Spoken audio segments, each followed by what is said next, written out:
Well, it is by-election Super Wednesday, and make no mistake, South Africa has ballots on the brain. Voters making their mark across the country. Polling, of course, opened at 7 o'clock this morning. But here's the question. Do they trust the process? Let's get some answers now. Michael Marillier tracking this one for us. Michael, good morning, and thank you very much for your time. Well, democracy only works, of course, if the system itself works. How are we doing here in South Africa? And I mean, we've just seen that big one that has just been taking place in the US. Yeah, absolutely, Bradan. So we actually wanted to explore that issue. How do South Africans actually think about the process? Do they trust it? What's going on inside their brains when they actually head to those voting stations? So ballots very much on the brain on this Super Wednesday. We're going to take a look at a study, Bradan, that was conducted immediately after the last general election. That, of course, was in May 2019. The HSRC asked voters how they felt about the actual process. So let's bring up our South African voter brain, and we'll explore some of the things that actually go through our minds when we head to the polls. Really interesting numbers here, Bradan. 92% of voters saying that they trust the IEC. Of course, the IEC is in charge of elections in South Africa. And even more said that they felt that the polls were free and fair. But there's a little bit of a twist in here when you look at the various provinces. Some slight differences. Let's focus on that very quickly, Bradan. I've chosen 4 provinces, a combination of rural and urban, as well as some of the bigger ones, Gauteng and Western Cape, for instance. Limpopo had the most faith in the election process. 98% of voters saying absolutely the elections were fair. Gauteng, 96%. Western Cape, 95%. But this is interesting, Bradan, 82% in KwaZulu-Natal. It would seem perhaps that the history of political violence in KZN may have sown a few seeds of doubt when it comes to voter confidence in the election. Nevertheless, 82%, not a bad figure. But that difference amongst the provinces, quite interesting when it comes to KZN. Let's go back to our voter brain now, Bradan. This is also important. Remember, we've started to implement that system where voters have to provide their addresses so that the IEC has a complete register of addresses when it comes to South African citizens. So most people are happy with that process, 89% saying that that was absolutely fine.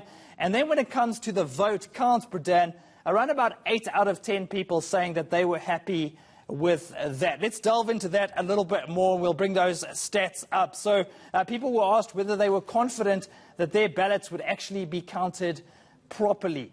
58% saying no doubt. They are completely confident in the process. Another 26% saying they're very confident.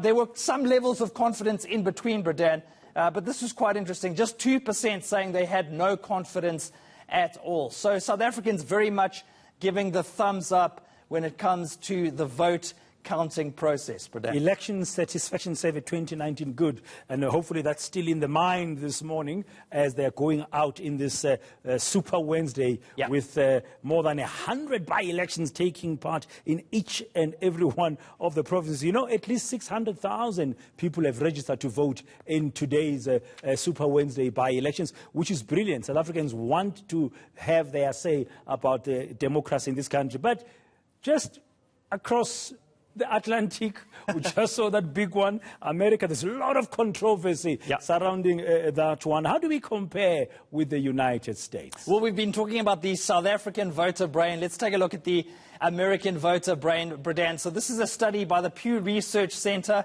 American voters were asked whether they thought that the upcoming election would be run well. So would it go smoothly? Would it be free and fair? So 62% thought that the election would go well this year. That's a really low number, Bradan. But I want to complicate the matter a little bit because this was a COVID election. You had a lot of postal votes coming in. There were a lot of doubts about the fairness of that particular process. So we decided, Bradan, to look at a so-called normal election, and the last one in the United States was in 2018. That was the midterm election, when they choose their congressmen and their senators. And what's interesting here, Bradan, 81% expressing confidence in the system. Now, America has been doing this for more than 200 years.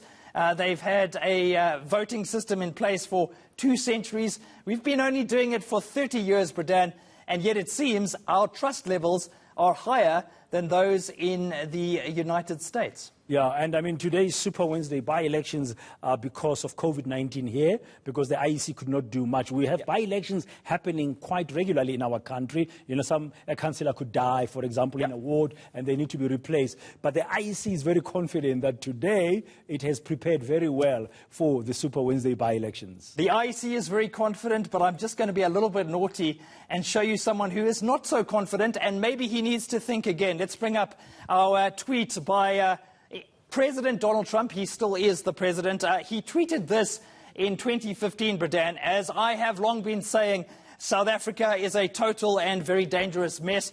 Just watch the evening news. Well, I'm going to suggest to President Trump that perhaps he needs to watch the evening news, because if he watches our news, he'll see that South Africans are having elections and they're doing it pretty well. Thank you very much, Michael Marillier there, getting into the brain of the South African voter on this Super Wednesday with over 100 by-elections taking place in each and every province across the country.